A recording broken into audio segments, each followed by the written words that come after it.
నా పేరు అసలు పేరు విజయ కనకదుర్గ అండి. అంటే 27 ఉదయం 4:30కి నేను అసలు ఎర్లీ మార్నింగ్ 3కే లేసి ప్రేయర్ చేసుకుంటాను. అటువంటిది ఈరోజు ఎందుకనో దేవుడిని అడిగాను. అసలు ప్రార్థనలో వెనకపడుతున్నాను. నాకు 10 రూపాయలు కావాలన్నా దేవుడిని అడుగుతానండి. ఇది గొప్ప విషయం నాకు. అయితే మేము హైదరాబాద్ వచ్చింది, మాది అసలు మచిలీపట్నం అండి. మా ఫాదర్ ఆర్మీ, మా కుటుంబం అంతా కూడా పోలీస్ డిపార్ట్మెంట్ అండి. అయితే ఎందుకు చెప్తున్నానంటే, కొంతమంది ఈమె ఏంటి ఇంత బాధపడుతుందా అని అనుకుంటారు. ఇప్పుడు ఆవిడ చెప్పిన దాన్ని బట్టి నేను అస్సలు బాధపడటం లేదండి. ఎందుకంటే దేవుని వాక్యం చదివేవాళ్ళు సిస్టర్ చెప్పారు, బ్రదర్ కూడా ఏమన్నారు, గాఢ నిద్రపోతారు దేవుని మీద నమ్మకం ఉన్నవాడు. నా పరిస్థితి అదేనండి. ఎందుకంటే మొట్టమొదట భగత్ సింగ్ గారి పుస్తకం చదివానండి నేను. మా బాబు 5th క్లాస్ చదువుతున్నాడు, గోల్కొండ ఆర్టీసీ ఎక్స్ రోడ్ దగ్గర. అక్కడి నుంచి చిన్న బుక్ తీసుకువచ్చాడండి. అంటే ఏమనుకోకండి, ఓపెన్గా చెప్తున్నానని, ఎందుకంటే సాక్ష్యం దాయకూడదు. వాడు ఆ బుక్ తీసుకొచ్చి ఇచ్చి, మమ్మీ మేము భగత్ సింగ్ గారిని చూసి వచ్చాము, ఈరోజు నువ్వు కూడా వెళ్ళు, మా స్కూల్ పిల్లలందరినీ టీచర్లు తీసుకువెళ్ళారు అన్నాడు. నేను అన్నాను, ఎంతసేపు ఏమనుకోకండి, మళ్ళీ ఇంకొకసారి అడుగుతున్నానండి, ఎంతసేపు ఈ మాలోళ్ళ గోల మాలోళ్ళ పాటలేను, పోరా అవతలకి అని ఆ బుక్ తీసి అవతల గిరాటేసానండి. కానీ అదే బుక్ 3వ రోజున మాకు అసలు ఇంటికి రక్షణ వచ్చింది ఆ పుస్తకం ద్వారాగా, నా కొడుకు ద్వారాగా అనుకోలేదండి. అంటే రక్షణ ఏంటో తెలియదు కదండి. ఆ పుస్తకం తీసుకుని చదివిన తర్వాత ఒక ఆదివారం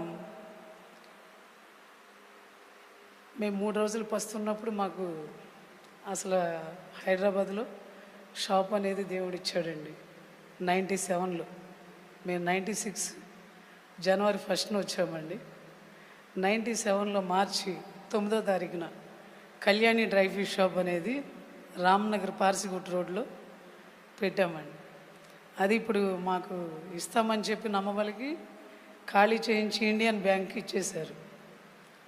నో ప్రాబ్లం, నేను దేవుని మీద నమ్మకం పెట్టుకున్నాను. ఎందుకంటే 25 సంవత్సరాలు ఏకదాటిగా ఒకే షాపులో ఉండి ఒకే ఇంట్లో ఉండి అక్కడ ఉన్నాము అంటే ఆయన కృప అండి.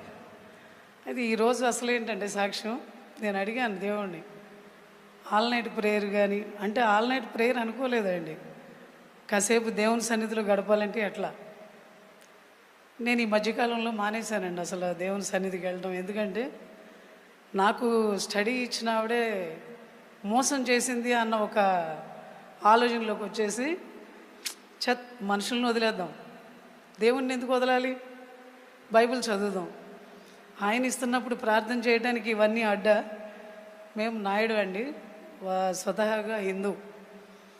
అయితే 20 సంవత్సరాలు అంటే 2000 సంవత్సరం జనవరి 23వ తారీఖున నేను రక్షణ పొందానండి గోల్కొండ హెబ్రోన్ చర్చిలో. ఈ మధ్యకాలంలో ఇట్లా జరిగేసరికి దేవుణ్ణి అయితే మర్చిపోలేం కదండి. ఎందుకంటే ఆత్మ ఇప్పుడు కూడా సిద్ధంగా ఉన్నప్పుడు మనకి ఎటువంటి ప్రాబ్లాలు వచ్చినా కూడా నిలబడగలుగుతాం. అయితే ఇప్పుడు ముఖ్యంగా ఏంటంటే మా బాబు, వాడు మంచిగా ఉండాలి, ఎదగాలి అంటే కొన్ని నష్టాలు అనేది రావటానికి దారి చూపించాడండి దేవుడు. ఎందుకు దేవుడు నష్టపరచడు, అట్లా నష్టపడితేనే ఈ ఫ్రెండ్స్ అంటే ఏంటి, తల్లిదండ్రి మాట అంటే ఏంటి, ఫాస్టర్లు చెప్పేది ఏంటి. ఫాస్టర్లు చెప్పేది ఒకటేనండి, ఆచరణాత్మకమైన విషయాలు బైబిల్లో నుంచి తీసి చెప్తున్నారు, కానీ వాళ్ళ స్వతహాగా వాళ్ళ ఇంట్లో ఏమీ తీసుకొచ్చి చెప్పడం లేదు. కనుక సిస్టర్ చెప్పినట్టు, అంటే సిస్టర్ ద్వారాగా దేవుడు మాట్లాడింది ఏంటంటే, నేను గ్రహించిందండి, వాక్యాన్ని మనం ఎంత చదువుతామో దాన్ని ధ్యానించడం కూడా అంతే ముఖ్యం. నేను ఎవ్రీడే సిస్టర్ అన్నట్టు ఒక వాక్యం చదివేసి అట్లా, అంటే తెలియనప్పుడేమో బైబిల్ ఇట్లా తీసి చదివేదాన్ని. తర్వాత రాను రాను హెబ్రోన్లో ఎలా ఉంటుందండి, ఇంగ్లీషు హిందీ తెలుగు ట్రాన్స్లేషన్ ఉంటాయి, అవన్నీ రాస్తూనే ఉండేదాన్ని. కానీ ఇంటికి వచ్చి చదువుకునే టైం ఉండేది కాదు. మళ్ళీ ఆ బైబిల్ పక్కన పడేసేసి షాప్ చూసుకోవడం సరిపోయేది. ఇల్లు షాపు కంబైన్ ఉండేదండి. మాది షాప్ పేరు కళ్యాణి డ్రై ఫిష్ అండి. నాన్ వెజ్ పచ్చళ్ళు కానీ అన్నీ కూడా అబ్రాడ్ పంపిస్తూ ఉండేదాన్ని. అంటే దేవుడు అట్లా ఆశీర్వదించాడండి. అట్లాగే ఈసీఎల్లో ఒక షాప్ పెట్టామండి. రామ్నగర్లోనే 6 షాపులండి మావి. పాప మ్యారేజ్ అయిపోయిన తర్వాత ఒకటే అట్టి పెట్టాం. బాబుకి సెక్రటరియట్లో ఫైనాన్స్ డిపార్ట్మెంట్లో జాబ్ వచ్చిందండి. ఆంధ్ర తెలంగాణ కొట్లాటలో ఈ కొత్త వాళ్ళని ముందు పెడుతుంటే నేను కళ్ళారా చూశానండి. వాడిని ఉన్నది ఒకడు ఎందుకు వచ్చింది అని చెప్పేసి బయటికి తీసుకువచ్చేసాను. అట్లా 47 మందికి నాకు తెలియకుండా దేవుడు నా ద్వారాగా వాళ్ళకి ఉద్యోగాలు ఇప్పిస్తే ఇవాళ వాళ్ళల్లో కొంతమంది ఈ రోజుకి మా ఇంటికి వచ్చి సార్ అన్నట్టు బోటి కూర ఎట్లా తెచ్చిచ్చారో అట్లా స్వీట్ బాక్స్ అవి తీసుకొచ్చి ఇస్తారండి ఈరోజు కూడా. ఎందుకండి? వాళ్ళ కృతజ్ఞత భావన. అది తింటే మనం మర్చిపోతాం, కానీ వాళ్ళు మర్చిపోకుండా వస్తున్నారంటే అలాంటి పని మనం ఏదన్నా మన పిల్లలకే చేయాలి, మన కుటుంబమే బాగుండాలి. ఇతరుల కోసం ప్రార్థన చేయమన్నారు. ఇతరుల కోసం ప్రార్థన చేసిన మనకు ప్రతిఫలం ఇచ్చేది ఎవరండి? ఆయన. కనుక జీవితంలో ఒక్క మనిషి కన్నా హెల్ప్ చేయాలి అని అనేది ఉంటే నాకు నా బిడ్డకి ఎందుకు చేయడండి దేవుడు? యెహోవా మీద నమ్మకం ఉంచి మంచి చేయమన్నాడు ఆయన, కీర్తనల గ్రంథం 37లో.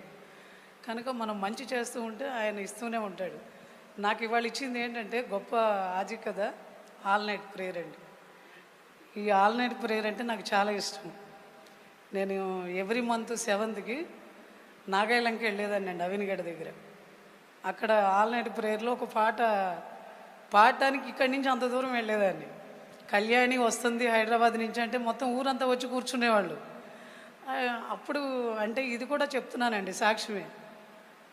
అక్కడ ఏమవుతుందండి, ప్రతి నెల కళ్యాణి వస్తుందంటే ఒక రకమైన అహంకారమే అనుకోండి, ఏమనాలో నాకు తెలియదు. మన పాట కోసం వస్తున్నారు, ఇట్లా దేవుని కోసం వస్తున్నారు అనేది అది ఇక వెళ్ళిపోయిందండి.